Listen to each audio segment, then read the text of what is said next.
Hi hello welcome back once again. അപ്പോൾ നമ്മൾ നിലമ്പൂരിലെ യാത്രകൾ തുടർന്നുകൊണ്ടിരിക്കുകയാണല്ലേ.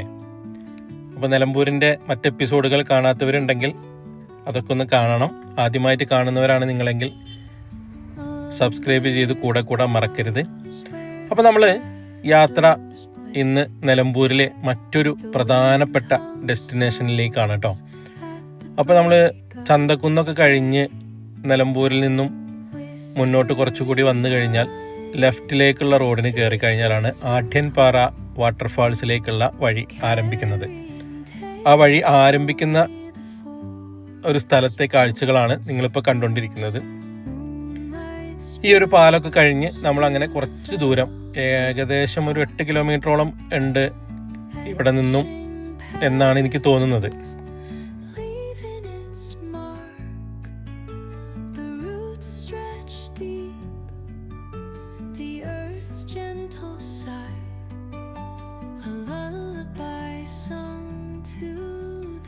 അപ്പോൾ നമ്മളങ്ങനെ ചെറിയ ഒരു യാത്രയ്ക്ക് ശേഷം നമ്മൾ ഏകദേശം ആഢ്യൻപാറ വാട്ടർഫാൾസിൻ്റെ തൊട്ടടുത്തെത്തി.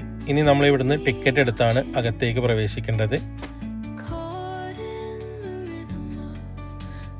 ഈ ചെറിയ കെട്ടിടത്തിലാണ് നമുക്ക് വേണ്ട ടിക്കറ്റും മറ്റും അനുബന്ധ സൗകര്യങ്ങൾക്കുള്ള അന്വേഷണങ്ങൾക്കും ഒക്കെയുള്ള ആൾ ഇരിക്കുന്നത്. അപ്പോൾ അവിടെ പോയി ടിക്കറ്റൊക്കെ എടുത്തതിന് ശേഷം നമ്മൾ അകത്തേക്ക് പ്രവേശിക്കാനുള്ള തയ്യാറെടുപ്പിലാണ്. അപ്പോൾ ഈ ടിക്കറ്റ് കൗണ്ടറിനോട് ചാരി മുകളിലേക്കൊരു വഴിയുണ്ട്, അതൊന്ന് നോക്കി വെച്ചോണേ. അത് നമ്മൾ ലാസ്റ്റ് ഭാഗത്ത് അവിടെ പോകുന്നുണ്ട്. അവിടെയാണ് നമ്മളെ ചില സംഭവങ്ങളൊക്കെ ഉള്ളത്. അപ്പോൾ നമ്മൾ ആദ്യം ആഢ്യൻപാറ വാട്ടർഫാൾസിൻ്റെ ആ ഒരു ഭാഗത്തേക്കാണ് ഇറങ്ങിയിട്ടുള്ളത്. ഇതിൻ്റെ മുകളിൽ തന്നെ ഒരു റിസോർട്ടൊക്കെ ഉണ്ട് കേട്ടോ. ഇതിൻ്റെ ഒരു സൈഡിൽ നമ്മൾ പാർക്കിങ്ങിൻ്റെ ഒരു സൈഡിലൂടെ അങ്ങ് ഗേറ്റൊക്കെ കടന്ന് പോയി കഴിഞ്ഞാൽ റിസോർട്ടിലേക്ക് എത്താം. അപ്പോൾ റിസോർട്ടിലൊക്കെ വന്ന് നിന്ന് താമസിച്ച് ആഢ്യൻപാറയൊക്കെ എക്സ്പ്ലോർ ചെയ്യാൻ താല്പര്യമുള്ളവർക്ക് നല്ല ഒരു ഓപ്ഷനാണ് ആ റിസോർട്ട്. അപ്പോൾ നമ്മൾ ടിക്കറ്റൊക്കെ എടുത്തു കഴിഞ്ഞാൽ ഒരു ബിൽഡിങ്ങിനകത്ത് കൂടെ ഇതുപോലെ ഉള്ളിലേക്ക് പ്രവേശിച്ചാലാണ് നമ്മൾ വാട്ടർഫാൾസിൻ്റെ ആ ഒരു ഭാഗത്തേക്ക് എത്തുന്നത്. ഇവിടെ ഒരുപാട് നിർദ്ദേശങ്ങളും കാര്യങ്ങളൊക്കെ പച്ച മലയാളത്തിൽ എഴുതി വെച്ചിട്ടുണ്ട്. അതൊക്കെ പാലിച്ചുകൊണ്ട് സൂക്ഷിച്ച് മാത്രം കാര്യങ്ങൾ ചെയ്യാൻ ശ്രമിക്കുക. കാരണം അപകടം പതിയിരിക്കുന്ന ഒരു വാട്ടർഫാൾസ്, ഏതൊരു വാട്ടർഫാൾസിലാണെങ്കിലും ഒരുപാട് അപകടങ്ങളും പതിയിരിക്കുന്നുണ്ടാവും. അപ്പോൾ നമ്മൾ ഫാമിലി ആയിട്ടോ ഫ്രണ്ട്സായിട്ടോ എങ്ങനെ വേണമെങ്കിലും വരാം. സേഫ്റ്റി ഉള്ള വാട്ടർഫാൾസ് തന്നെയാണ്. പക്ഷേ എന്നിരുന്നാൽ പോലും നമ്മൾ നമ്മുടെ ആളുകളെ അല്ലെങ്കിൽ നമ്മുടെ ആരോഗ്യത്തെ സൂക്ഷിക്കുക എന്നുള്ളത് നമ്മളെ മാത്രം കർത്തവ്യമാണ്. അപ്പോൾ അകത്തേക്ക് കയറി കഴിഞ്ഞാൽ ഇതുപോലെ നമുക്ക് ഇരിപ്പിടങ്ങളും ഒക്കെ ആയിട്ടുള്ള വിശാലമായ ഒരു സ്ഥലത്തേക്കാണ് നമ്മൾ എത്തുന്നത്. അതിൻ്റെ തൊട്ടടുത്ത് ഇതുപോലെ ഒരു റൂമുണ്ട്. അതായത് വസ്ത്രങ്ങൾ മാറാനുള്ള സൗകര്യം. അതായത് നമുക്ക് ഇവിടെ നിന്നും തോർത്തോ മറ്റും ഒക്കെ വാങ്ങാനുള്ള കടകളും കാര്യങ്ങളൊക്കെ ഇവിടെ ഒരുപാടുണ്ട്. അതൊക്കെ വാങ്ങി ഈ വെള്ളച്ചാട്ടത്തിൽ ചാടാനും കുളിക്കാനും ഒക്കെ പറ്റും. അപ്പോൾ അതിന് ശേഷം വെള്ളം ആയിട്ടുണ്ടാവുന്ന ഡ്രസ്സ് ഒക്കെ മാറ്റാനുള്ള ഒരു സൗകര്യം, നനഞ്ഞു കഴിഞ്ഞതിന് ശേഷം ഡ്രസ്സ് ചേഞ്ച് ചെയ്യാനുള്ള ഒരു സൗകര്യം അവിടെ വേറെ ഒരു പ്രത്യേക റൂമായിട്ട് തന്നെ അവർ ചെയ്തിട്ടുണ്ട്. പിന്നെ ബാത്റൂം സൗകര്യങ്ങളും കാര്യങ്ങളൊക്കെ ഇവിടെ അത്യാവശ്യം നല്ല ക്വാളിറ്റിയിൽ തന്നെ ചെയ്തിട്ടുണ്ട്. അപ്പോൾ നമ്മൾ ഈ ഒരു കാണുന്ന ഭാഗത്തേക്കാണ് നമ്മൾ ആദ്യം എത്തുക. കുറച്ച് സ്റ്റെപ്പുകളൊക്കെ ഇറങ്ങി വരുമ്പോഴാണ് നമുക്ക് വാട്ടർഫാൾസിൻ്റെ അടുത്തേക്ക് എത്താൻ കഴിയുക. വളരെ മനോഹരമായ പൂക്കളൊക്കെ വെച്ച് പിടിപ്പിച്ച്, മരങ്ങളൊക്കെ വെച്ച് പിടിപ്പിച്ച് നല്ല ഭംഗിയാക്കി നിർത്തിയിട്ടുണ്ട്. ഇത് ഒരു വേനൽക്കാലമായതുകൊണ്ടാണ് കുറച്ച് വെള്ളമുള്ളത്. ശരിക്കും മഴക്കാലത്തൊക്കെ വന്നാൽ ഒരുപാട് വെള്ളം ഉള്ള അല്ലെങ്കിൽ നിറഞ്ഞു കവിഞ്ഞൊഴുകുന്ന ആഢ്യൻപാറ വാട്ടർഫാൾസിനെ നമുക്ക് കാണാം. ഈ ഒരു സമയത്ത് നമുക്ക് എന്താണെന്ന് വെച്ചാൽ ഇവിടെ ഒരുപാട് സ്ലൈഡിങ് പോലുള്ള പാറയിൽ ഇരുന്നിട്ട് സ്ലൈഡർ പോലുള്ള സംഭവങ്ങളൊക്കെ ഉണ്ട്. അതിലൂടെയൊക്കെ സ്ലൈഡ് ചെയ്ത് താഴോട്ട് പോകാനും വെള്ളത്തിലേക്ക് ഇരുന്ന് സ്ലൈഡ് ചെയ്ത് പോകാനൊക്കെ പറ്റുന്ന ഒരുപാട് ചെറിയ സ്ഥലങ്ങളൊക്കെ ഉള്ള ചെറിയ കുഴികൾ പോലുള്ള സ്ഥലങ്ങളിലാണ് വെള്ളം ഉള്ളത്. ഞാൻ നേരത്തെ പറഞ്ഞ ശ്രദ്ധിക്കേണ്ട കാര്യങ്ങൾ, ഇതുപോലെ പതിയിരിക്കുന്ന ചെറിയ കുഴികളൊക്കെ ഈ പാറയിലുണ്ട്. അപ്പോൾ ശ്രദ്ധിക്കാതെയൊക്കെ പോയി കഴിഞ്ഞാൽ ആ ഒരു ചെറിയ കുഴിയിൽ വീണാലും മതിയല്ലോ ചെറിയ പരിക്കൊക്കെ പറ്റാൻ. അപ്പോൾ അങ്ങനത്തെ കാര്യങ്ങളൊക്കെ ശ്രദ്ധിച്ച് വളരെ ഡീസൻ്റായിട്ട് വേണം ഇങ്ങനെയുള്ള വെള്ളച്ചാട്ടങ്ങളിലേക്കൊക്കെ നമ്മൾ ഇറങ്ങാൻ. വളരെ മനോഹരമായ ഒരു വെള്ളച്ചാട്ടം തന്നെയാണ് കേട്ടോ. ഞാനിവിടെ മുൻപും ഒരുപാട് തവണ വന്നിട്ടുണ്ട്. ഒരുപാട് തവണ എന്ന് പറഞ്ഞാൽ ഫ്രണ്ട്സായിട്ടും ഒക്കെ വന്നിട്ടുണ്ട്. എനിക്ക് വളരെ അധികം സന്തോഷം നൽകുന്ന ഒരുപാട് ഓർമ്മകൾ എനിക്ക് ഇവിടെ ഇപ്പോൾ നിൽക്കുമ്പോൾ എൻ്റെ മനസ്സിലേക്ക് ഓടിയെത്തിട്ടോ. കാരണം ഞങ്ങൾ ഫ്രണ്ട്സായിട്ട് വന്നപ്പോഴും ഒക്കെ നാട്ടിലെ ഫ്രണ്ട്സായിട്ടൊക്കെ ഒരുപാട് തവണ വന്നിട്ടുണ്ട്. അപ്പോൾ ഇതാണ് ഞാൻ പറഞ്ഞ ചെറിയ സ്ലൈഡർ ഞാൻ പറഞ്ഞില്ലേ, ഇതുപോലെ ഇവിടെയൊക്കെ ഇരുന്ന് കഴിഞ്ഞാൽ താഴോട്ട് ഉരസി പോകാൻ പറ്റും. അതൊക്കെ വളരെ സേഫായിട്ട് ചെയ്യാൻ പറ്റുന്ന ചെറിയ ചെറിയ ഏരിയകളാണ്.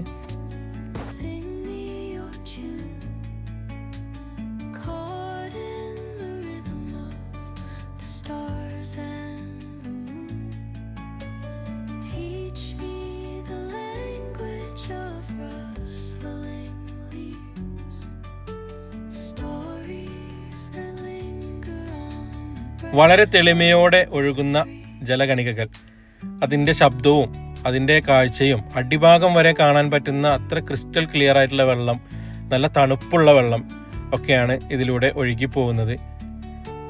എന്തൊരു നല്ല സുന്ദരമായ കാഴ്ചയാണല്ലേ.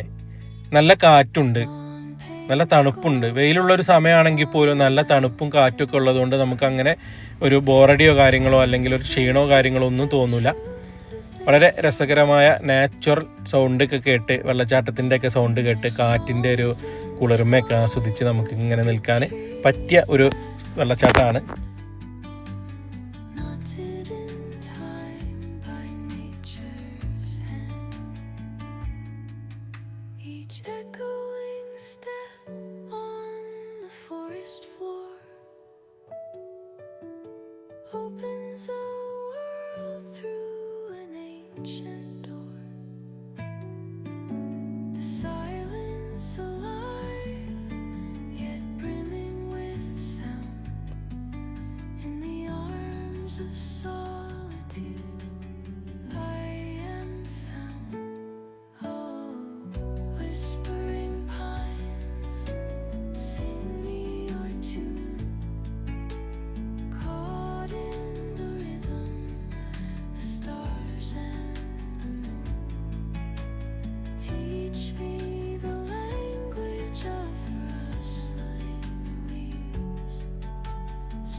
വലിയ വലിയ പാറക്കെട്ടുകളൊക്കെ മുകളിൽ നിന്ന് വന്ന് അതൊക്കെ നിൽക്കുന്ന ആ ഒരു നിൽപ്പും കാഴ്ചയൊക്കെ കണ്ടാൽ നമുക്ക് പേടി തോന്നും അല്ലേ. അത്തരം ഒരുപാട് പാറക്കെട്ടുകളും കാര്യങ്ങളൊക്കെ ഇവിടെ ഉണ്ട്. ശരിക്കും ഇതിലൊക്കെ താഴോട്ടും മേലോട്ടും ഒക്കെ ഒരുപാട് നമുക്ക് സൈഡിലൂടെയൊക്കെ കയറി പോകാൻ പറ്റും കേട്ടോ. ഇതാണ് ഞാൻ പറഞ്ഞ ആ സ്ലൈഡർ. പയ്യന്മാരെ കണ്ടോ സ്ലൈഡ് ചെയ്ത് പോകുന്നത്. തിരിഞ്ഞു കിടന്നും മലർന്നു കിടന്നും കവുന്ന് കിടന്നും ഏത് രീതിയിലാണെങ്കിലും നമുക്ക് സ്ലൈഡ് ചെയ്ത് പോകാമെന്നുള്ളതാണ് അതിൻ്റെ ഒരു രസകരമായ അനുഭവം തന്നെയാണ് അല്ലേ. ഒന്ന് രണ്ട് പയ്യന്മാർ അവിടെ ചെയ്യുന്നത് കണ്ടപ്പോൾ നമുക്ക് വീഡിയോയ്ക്ക് വേണ്ടി ചിത്രീകരിക്കട്ടെ എന്ന് ചോദിച്ചിട്ടാണ് ഞാൻ ചിത്രീകരിച്ചത്. അപ്പോൾ അത് ആദ്യത്തെ സ്ലോപ്പ് കഴിഞ്ഞതിന് ശേഷം അവൻ അവിടെ പോയി ചാടി. അവിടെ നിന്നും താഴോട്ട് ആ വലിയ വെള്ളച്ചാട്ടത്തിലേക്ക്, ആ വലിയ വെള്ളം കെട്ടി നിൽക്കുന്ന ആ ഒരു ഭാഗത്തേക്ക് വീണ്ടും ഒരു സ്ലോപ്പ് കൂടി ഉണ്ട്. ആ ഒരു സ്ലോപ്പിൽ വീണ്ടും താഴോട്ട് ഒഴുകി പോകാൻ പറ്റും, സ്ലൈഡ് ചെയ്ത് പോകാൻ പറ്റും. അപ്പോൾ ഇതൊക്കെ ആസ്വദിക്കണം എന്നുണ്ടെങ്കിൽ ഇത്തരം വെള്ളച്ചാട്ടത്തിൽ തന്നെ വരണം അല്ലേ. വളരെ രസകരമായ ഒരുപാട് അനുഭവങ്ങൾ നമുക്ക് ഇത്തരം വെള്ളച്ചാട്ടത്തിൽ നിന്ന് കിട്ടും.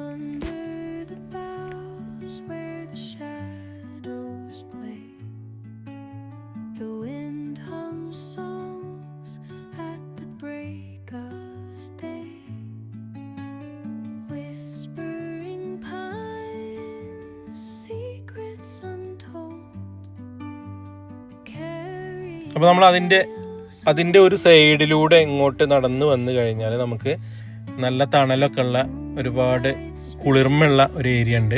ആ ഒരു ഏരിയയിലൂടെയൊക്കെ നമുക്ക് ഇതിൻ്റെ സൈഡിലൂടെ, വെള്ളച്ചാട്ടത്തിൻ്റെ രണ്ട് സൈഡിലൂടെയും രണ്ട് ഭാഗത്തിലൂടെയും ഒരുപാട് ദൂരം മേലോട്ടും താഴോട്ടും ഒക്കെ നടക്കാനൊക്കെ ഉള്ള സൗകര്യമുണ്ട്. ഒക്കെ സേഫായിട്ട് വേണമെന്ന് മാത്രം. അപ്പോൾ അവിടെ കണ്ട ഒരു മരവും ആ മരത്തിൻ്റെ അടിയിലെ കാഴ്ചകളും ഒക്കെയാണ് നമുക്ക് ഇപ്പോൾ കാണാൻ കഴിയുന്നത്. ഇവിടെയൊക്കെ ഒരുപാട് സമയം നമുക്ക് ചിലവഴിക്കാൻ, നമ്മൾ ഫ്രണ്ട്സൊക്കെ ആയിട്ട് വരികയാണെങ്കിൽ രസം പറഞ്ഞിരിക്കാനൊക്കെ പറ്റിയ ഒരിടം തന്നെയാണ്. ഇതുപോലുള്ള മനോഹരമായ ഒരുപാട് ചെറിയ ചെറിയ ഇടങ്ങൾ ഇതിനകത്ത് ഉണ്ട്.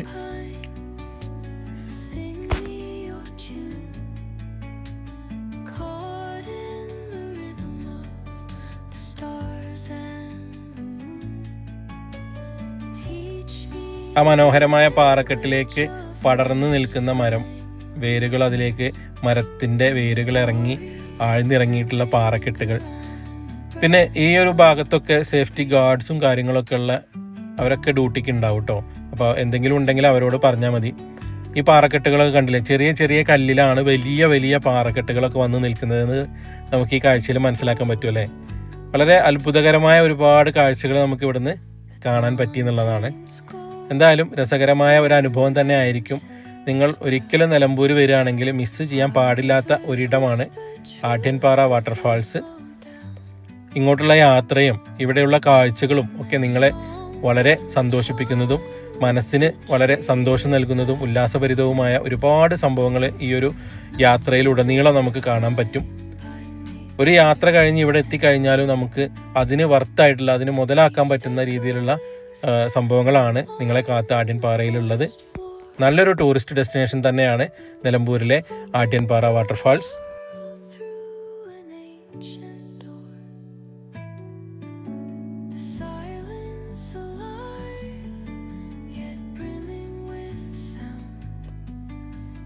അപ്പോൾ നമ്മൾ ആ ഒരു കാഴ്ചയൊക്കെ കണ്ട് വീണ്ടും നമ്മൾ ആദ്യം വന്ന ആ ഒരു ഭാഗത്തേക്ക് തിരിച്ചിറങ്ങി വന്നുകൊണ്ടിരിക്കുകയാണ്.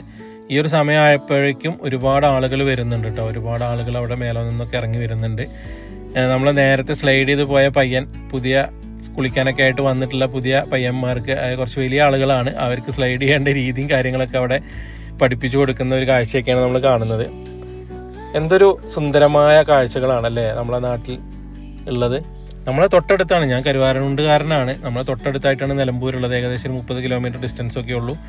അപ്പോൾ നമുക്കൊക്കെ ഇടയ്ക്കിടയ്ക്ക് വന്ന് പോകാനൊക്കെ പറ്റുന്ന മനോഹരമായ സ്ഥലങ്ങളാണ് നിലമ്പൂരിലുള്ളത്. നിലമ്പൂരിലെ DF ബംഗ്ലാവ്, അതേപോലെ നമ്മുടെ കനോലി പ്ലോട്ട്, അങ്ങനെ ഒരുപാട് സ്ഥലങ്ങൾ നിലമ്പൂരിൻ്റെ ചുറ്റുഭാഗത്തായിട്ടുണ്ട്. അതൊക്കെ എക്സ്പ്ലോർ ചെയ്യാൻ ശരിക്കും ഒരു ദിവസം മതിയാവില്ല. നിലമ്പൂരിൽ ഒരു ദിവസം കൊണ്ട് കാണാൻ കഴിയാവുന്നത്ര കാഴ്ചകൾ നമുക്ക് കാണാൻ പറ്റും. എങ്കിൽ പോലും ഒരു ദിവസമോ 2 ദിവസമോ കൊണ്ട് കാണേണ്ട കാഴ്ചകളും നിലമ്പൂരിലുണ്ട്. അപ്പോൾ നിങ്ങൾക്ക് അതാണ് ഞാൻ പറഞ്ഞത്, റിസോർട്ടിലൊക്കെ വന്ന് നിന്ന് നിലമ്പൂരൊക്കെ എക്സ്പ്ലോർ ചെയ്യാൻ ആഗ്രഹിക്കുന്നവർക്ക് റിസോർട്ടുകളും നിലമ്പൂർ ഭാഗത്ത് ഒരുപാടുണ്ട്.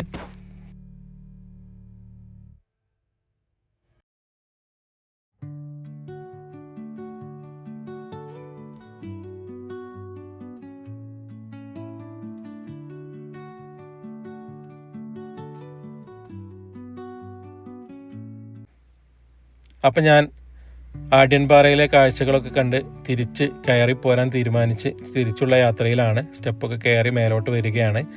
അപ്പോൾ നമ്മൾ പറഞ്ഞു വന്നത് എന്താണെന്ന് വെച്ചാൽ, ഇത്തരം ഒരുപാട് കാഴ്ചകൾ നമുക്ക് നിലമ്പൂരിലുണ്ട് എന്ന് പറഞ്ഞല്ലോ. നിലമ്പൂർ എന്ന് പറയുമ്പോൾ നമുക്ക് കരുവാരകുണ്ട് ഭാഗത്തുനിന്നോ, പെരിന്തൽമണ്ണ ഭാഗത്തുനിന്നോ, മഞ്ചേരി ഭാഗത്തുനിന്നോ, മലപ്പുറം ഭാഗത്തുനിന്നോ, ഊട്ടിയിലേക്കൊക്കെ പോകുമ്പോഴുള്ള ഒരു ഇടത്താവളം കൂടിയാണ് നിലമ്പൂർ. അപ്പോൾ നിലമ്പൂരൊക്കെ വന്ന് നിന്നിട്ട് ഒരു ദിവസം എക്സ്പ്ലോർ ചെയ്ത് നിലമ്പൂർ കണ്ടതിന് ശേഷം നമുക്ക് ഊട്ടിയിലേക്കൊക്കെ പോകാം. അപ്പോൾ ഒരു 1-2 ദിവസത്തെ പ്ലാനൊക്കെ സെറ്റ് ചെയ്യുന്നവർക്ക് അതൊക്കെ വളരെ രസകരമായ അനുഭവങ്ങൾ തന്നെ ആയിരിക്കും. അപ്പോൾ ഇനി ഞാൻ നേരത്തെ പറഞ്ഞത് ആ ടിക്കറ്റ് കൗണ്ടറിൻ്റെ അതേ സൈഡിലൂടെ നമുക്ക് ഇതുപോലെ ഒരു വഴിയിലൂടെ കുറച്ച് മുന്നോട്ട് പോയി കഴിഞ്ഞാൽ ഒരു പ്രത്യേക സ്ഥലത്തെത്തും. ആ സ്ഥലം എന്താണെന്ന് കാണാനാണ് നമ്മളിപ്പോൾ പോകുന്നത്.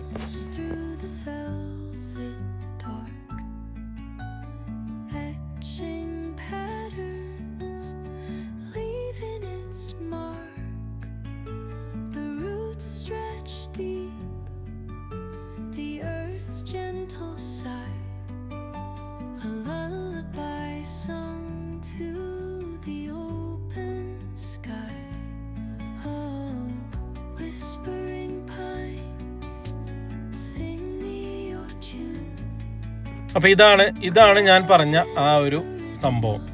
ചെറുകിട ജലവൈദ്യുത പദ്ധതിയാണ്. ഇവിടെ നിന്ന് കറണ്ട് ഉൽപ്പാദിപ്പിക്കുന്നുണ്ട്. ആ കറണ്ട് ഉൽപ്പാദിപ്പിക്കുന്നതിൻ്റെ കാഴ്ചകളിലേക്കാണ് നമ്മൾ ഇനി കടക്കുന്നത് കേട്ടോ. ഇവിടെ ചെറിയൊരു ഉദ്യാനവും ഒരു പാർക്കും ഒക്കെ ഉണ്ട്. അതിൻ്റെ സൈഡിലൂടെ നമ്മളിങ്ങനെ വന്നു കഴിഞ്ഞാലാണ് ഈ കറണ്ട് ഉൽപ്പാദിപ്പിക്കുന്ന ആ ഒരു സ്ഥലത്തേക്ക് നമ്മൾ എത്തുന്നത്. കറണ്ട് ഉൽപ്പാദനത്തിന് ശേഷം വെള്ളം ഒഴുക്കി വിടുന്ന ആ ഒരു ഭാഗമൊക്കെയാണ് നമ്മളിപ്പോൾ കാണുന്നത് കേട്ടോ. അപ്പോൾ നമ്മൾ അതിനകത്തേക്ക്, അതിൻ്റെ ആ ഒരു കറണ്ട് ഉൽപ്പാദിപ്പിക്കുന്ന ആ ഒരു സ്ഥലത്തേക്ക് നമുക്ക് പ്രവേശനമുണ്ട്. ഒരു ഗ്ലാസ് ഇട്ട ഒരു മറയ്ക്ക് അപ്പുറത്ത് നിന്നും നമുക്ക് അതിൻ്റെ അകത്തേക്കുള്ള കാഴ്ചകളൊക്കെ കാണാൻ പറ്റും. അപ്പോൾ അവിടേക്കാണ് നമ്മളിപ്പോൾ നടന്നു പോയിക്കൊണ്ടിരിക്കുന്നത് കേട്ടോ. ഇത് വലിയൊരു മലയ്ക്ക് മുകളിൽ നിന്നും താഴോട്ട് പെൻസ്റ്റോക്ക് പൈപ്പ് വഴി വെള്ളം എത്തിച്ചിട്ടാണ് ഇവിടെ കറണ്ട് ഉൽപ്പാദിപ്പിക്കുന്നത് കേട്ടോ. അപ്പോൾ ആ ഒരു ഭാഗത്തേക്കാണ് നമ്മളിപ്പോൾ നടന്നു പോയിക്കൊണ്ടിരിക്കുന്നത്. ഇതിനകത്താണ് കറണ്ട് ഉൽപ്പാദനം നടക്കുന്നത്. അപ്പോൾ ആ ഒരു ഭാഗത്തേക്ക് നമുക്ക് കാഴ്ചക്കാർക്കൊക്കെ കാണാൻ വേണ്ടി ഇവിടെ ഇതുപോലെ ഒരു സംഭവം പണിതിട്ടിട്ടുണ്ട്. അതിൻ്റെ മുകളിൽ കയറി നിന്നാൽ നമുക്ക് പെൻസ്റ്റോക്ക് പൈപ്പ് വഴി വെള്ളം താഴോട്ട് വരുത്തുന്നതും അത് ഉപയോഗിച്ച് കറണ്ട് ഉൽപ്പാദിപ്പിക്കുന്നതും ഒക്കെ നമുക്ക് ഇവിടുന്ന് കാണാൻ പറ്റുമെന്നുള്ളതാണ്. Adyanpara small hydroelectric project എന്നതാണ് ഇതിൻ്റെ പേര്. KSEBയുടെ ഒരു അഭിമാന പ്രൊജക്റ്റ് തന്നെയാണ്.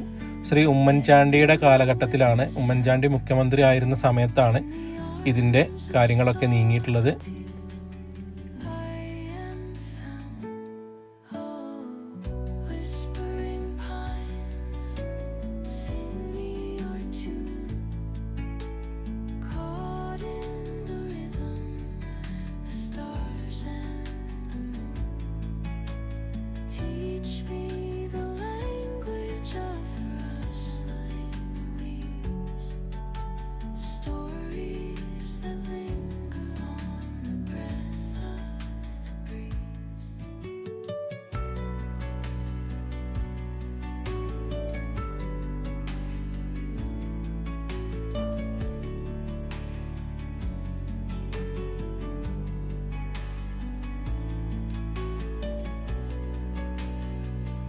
അപ്പോൾ നമ്മളുടെ ഈ ആഢ്യൻപാറ വാട്ടർഫാൾസിൻ്റെ മുകൾ ഭാഗത്തായിട്ട് ഈ പാറക്കെട്ടുകൾ ഇങ്ങനെ മുകളിലേക്ക് പോകുന്നത് നിങ്ങൾ കണ്ടിട്ടുണ്ടാവുമല്ലോ. ആ പാറക്കെട്ടിന് മുകളിൽ ഇതുപോലെ വെള്ളം സ്റ്റോക്ക് ചെയ്ത് വെക്കാനുള്ള സംഭവം സെറ്റപ്പും കാര്യങ്ങളൊക്കെ ഉണ്ട്. അവിടെ നിന്നും ഈ പെൻസ്റ്റോക്ക് പൈപ്പ് വഴി വെള്ളം താഴോട്ട് വലിയ മർദ്ദത്തിൽ ഒഴുക്കി വിട്ട് ആ മർദ്ദം ഉപയോഗിച്ചാണ് ഇവിടെ കറണ്ട് ഉൽപ്പാദിപ്പിക്കുന്നത്. ഈ ജനറേറ്ററുകളിലൂടെ കറണ്ട് ഉൽപ്പാദിപ്പിക്കും. 3-4 ജനറേറ്ററുകളാണ് ഇതിനകത്തുള്ളത് എന്നാണ് ഞാൻ മനസ്സിലാക്കുന്നത്.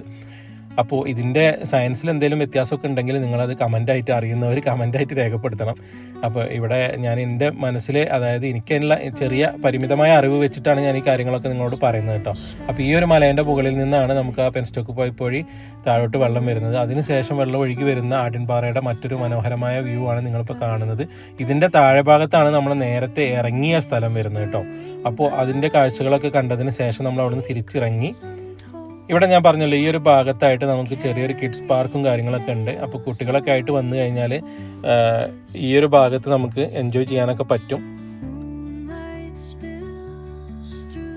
അങ്ങനെ നമ്മൾ ആഢ്യൻപാറയുടെ എക്സ്പ്ലോറേഷൻ കഴിഞ്ഞു. ആഢ്യൻപാറയോട് യാത്ര പറയുകയാണ്. യാത്ര പറഞ്ഞ് പോരുന്ന വഴിയിൽ നിലമ്പൂർ എത്താൻ നേരത്താണ് നമ്മൾ ഇത്തരം ഒരു കാഴ്ച കണ്ടത്. ഇവിടെ നല്ല ഇളനീർ ജ്യൂസ് ഉണ്ടെന്ന് അറിഞ്ഞിട്ടാണ് ഞാനിവിടെ വണ്ടി നിർത്തിയത് കേട്ടോ. അപ്പോൾ ഇളനീർ ജ്യൂസ് നമ്മൾ ഓർഡർ ചെയ്തതിന് ശേഷം ആൾ ഉണ്ടാക്കി തരാണ്. നല്ല ക്വാളിറ്റി ഉള്ള ഇളനീരൊക്കെ ഉപയോഗിച്ച് നല്ല വൃത്തിയിൽ നല്ല ക്വാണ്ടിറ്റി തന്നെയാണ് ആൾ ഇളനീർ ജ്യൂസ് ഉണ്ടാക്കി തന്നത്. എനിക്ക് വളരെ ഇഷ്ടപ്പെട്ടു. നല്ല തണുപ്പുണ്ടായിരുന്നു, നല്ല ടേസ്റ്റി ആയിരുന്നു കേട്ടോ. നല്ല ചൂടുള്ള സമയമായതുകൊണ്ട് എന്തായാലും തണുപ്പിക്കാനൊക്കെ ഇളനീർ ജ്യൂസ് അത്യുത്തമം തന്നെയാണ്. അപ്പോൾ അതിന് ശേഷം ഇത്തരം യാത്രകൾ വീണ്ടും തുടരുകയാണ്. ഇത്തരം യാത്രകൾ ഞങ്ങളോടൊപ്പം നിങ്ങൾക്കും കൂടാം. എങ്ങനെ സബ്സ്ക്രൈബ് ചെയ്ത്